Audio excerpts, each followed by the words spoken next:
জীবননগর শহরের মধ্যে আমার কাছে ওয়ান অফ দ্য বেস্ট গোশের চপ। বাইর হয়ে পড়লাম, বাইক চালাইতে চালাইতে সামনেই দেখি দানব গাড়ি।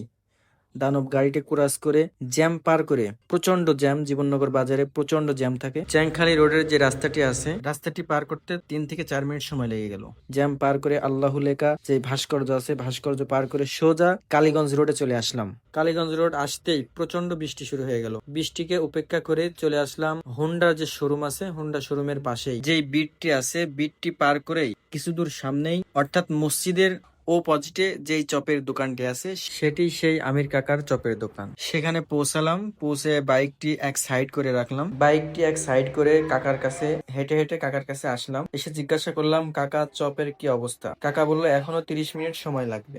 আমার মতো কাকার অসাধারণ গোশের চপ খাইতে অনেকেই ভিড় করেছে। কাকার দোকানে অপেক্ষা না করে পাশেই ছিল পাইলট হাই স্কুলের মাঠ। সেই মাঠে ফুটবল খেলা হচ্ছিল, সেই খেলা দেখতে গেলাম। 30 থেকে 40 মিনিট অপেক্ষা করার পর আবার চলে আসলাম কাকার দোকানে। এসে দেখি কাকার গোশের চপ প্রায় হয়ে গিয়েছে। পাশে তাকিয়ে দেখি কাকার দোকানের পাশে ওয়ালের উপরে আরেকটি মেহমান হাজির। একটু অপেক্ষা করতেই আমাদেরকে দেওয়া হলো গোশের চপ। চপগুলো মাত্র নামানোই অনেক গরম ছিল। কিছুটা ভেঙে মুখে নিলাম, অসাধারণ স্বাদ ছিল। ওমর খাচ্ছিল আর বলছিল, ভাইয়া অনেক সুস্বাদু হয়েছে। খাওয়া দাওয়া শেষ করে আমরা বাসার জন্য কিছু পার্সেল করে নিলাম। আমার কাছে আমির কাকার গোশের চপটি অসাধারণ লাগে। আপনার কাছে কারটি ভালো লাগে অবশ্যই জানাতে পারেন। আবারও আল্লাহ মুহাম্মদ লেখা ভাস্কর্যটি দেখতে দেখতে বাড়ির দিকে রওনা দিলাম।